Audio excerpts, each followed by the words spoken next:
भगवान श्री कृष्ण के पूर्ण अवतार के रूप में द्वापर में उतरे भगवान श्री कृष्ण के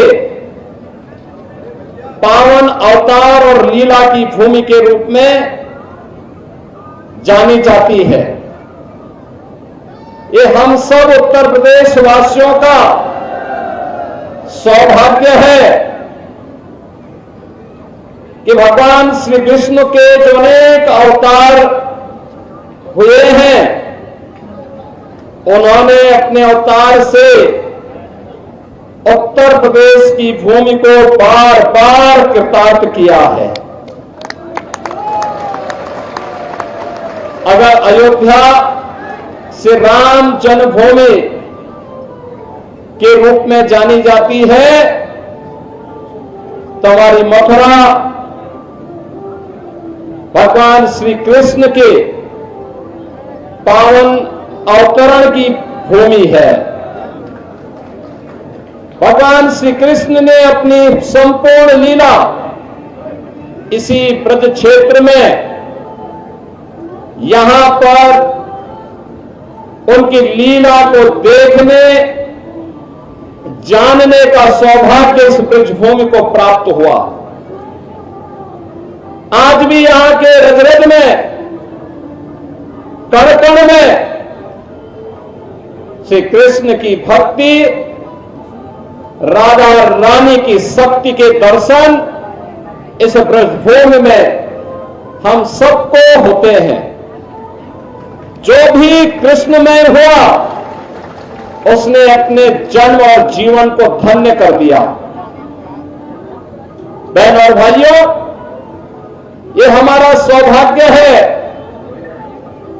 कि मुझे पिछले 8-9 वर्षों से हर वर्ष 2 बड़े आयोजनों में यहां पर साक्षी बनने का अवसर प्राप्त होता है। जन्माष्टमी का पावन पर्व भी और बरसाना में रंगोत्सव के पावन आयोजन में भी। जय जय श्री राधे। और इसीलिए हमारी सरकार ने तय किया कि हम लोग मथुरा, वृंदावन, बरसाना, गोकुल, बलदेव, गोवर्धन और राधा कुंड को तीर्थ के रूप में उसकी पौराणिक मान्यता को फिर से बहाल करेंगे। एक मनोरंजन की सरकार प्रधानमंत्री मोदी जी के मार्गदर्शन और नेतृत्व में इस पूरे अभियान के साथ पूरी प्रतिबद्धता के साथ लग करके अपनी आध्यात्मिक विरासत के संरक्षण के लिए और श्रद्धालु जनों की सुविधा के लिए अत्याधुनिक विकास के लिए प्रतिबद्ध है। ब्रज क्षेत्र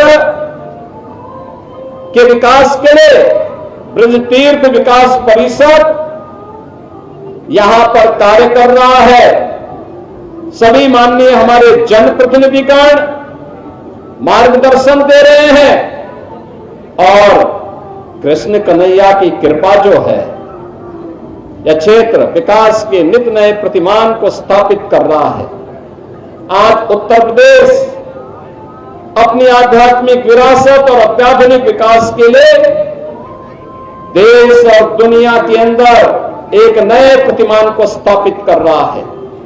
और आज ये मेरा सौभाग्य है कि जन्माष्टमी के अवसर पर मुझे स्वयं कान्हा की इस पावन जन्मस्थली पर आने का सौभाग्य प्राप्त हुआ है। आप सभी के दर्शन भी हुए। आप सभी को मैं एक बार फिर से पूरे ब्रज वासियों को, मैं पूरे प्रदेश वासियों को आज के इस पावन पर्व पर मैं हृदय से बधाई देता हूं। हमारा संकल्प होना चाहिए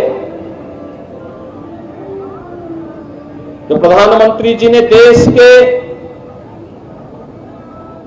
स्वाधीनता के अमृत महोत्सव वर्ष के अवसर पर हम सबको संकल्पित करवाया था और उस संकल्प के पंच प्रण के गुलामी के अंशों को सर्वथा समाप्त करना है। स्वदेशी को जीवन का मंत्र बनाना, विरासत के संरक्षण के लिए कार्य करना, देश की सीमाओं की रक्षा करने वाले और देश के अंदर आंतरिक सुरक्षा को बेहतर बनाने वाले जवानों का सम्मान करना और समता और सामाजिक एकता के लिए कार्य करना। बहनों और भाइयों, आज जब हम काशी में जाते हैं तो काशी विश्वनाथ धाम हम सबके सामने पूरे वैभव के साथ देश और दुनिया को आकर्षित कर रहा है। अयोध्या में जाते 500 वर्षों की गुलामी के प्रतीक समाप्त हुए। अब श्री कृष्ण श्री राम जन्मभूमि पर भव्य राम मंदिर का निर्माण होकर के दुनिया को अपनी ओर आकर्षित कर रहा है। हम लोग योग माया की उस पावन भूमि पर जाते हैं जो विंध्यवासिनी धाम के रूप में आज दुनिया को अपनी शक्ति का एहसास करा रही है। वहां पे भी एक भव्य कॉरिडोर बनकर के दुनिया के श्रद्धालुओं को अपनी ओर आकर्षित कर रही है। श्रद्धालु जनों की बेहतर सुविधा। बहनों और भाइयों, यहां पर भी श्रद्धालु जनों को, आने वाले कोटि कोटि श्रद्धालु जनों की सुविधा के साथ ही 5000 वर्ष से अधिक की पौराणिक विरासत के संरक्षण के लिए आधुनिक विकास की प्रक्रिया के साथ जोड़ने के इस अभियान के साथ हम सबको मिलकर के कार्य करना होगा। याद करना उन दुष्प्रवृत्तियों से जो देश को कमजोर करना चाहती हैं, जाति के नाम पर, क्षेत्र के नाम पर, भाषा के नाम पर, किसी अन्य बात के आधार पर उनसे सावधान होना होगा।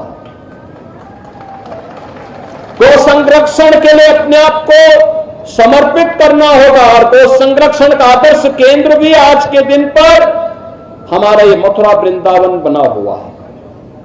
यहां पर अनेक बड़ी बड़ी गौशालाएं काम कर रही हैं और इसीलिए डबल इंजन की सरकार ने व्यवस्था की है कि निराश्रित गौ आश्रय स्थल पर कोई भी गाय रहेगी, कोई किसान, कोई अन्नदाता किसान अगर उसका संरक्षण करता, उसका लालन पालन करता है तो सरकार उस परिवार को, उस किसान परिवार को 1500 रुपये हर महीने उस गौ माता की सेवा के बदले उपलब्ध करवाएगा।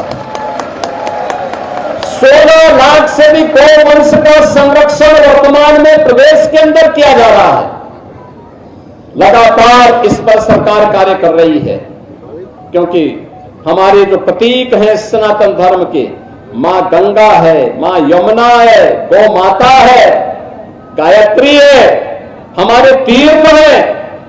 जब तक ये है सनातन का ध्वज ऐसे ही दुनिया का मार्गदर्शन करता रहेगा, विश्व बंधुत्व के भाव के साथ दुनिया को एकता और शांति और सौहार्द का मार्गदर्शन करता रहेगा। एक बार फिर से आप सभी को श्री कृष्ण जन्माष्टमी की हृदय से बधाई देता हूं, अपनी मंगल में शुभकामनाएं देता हूं। मेरे साथ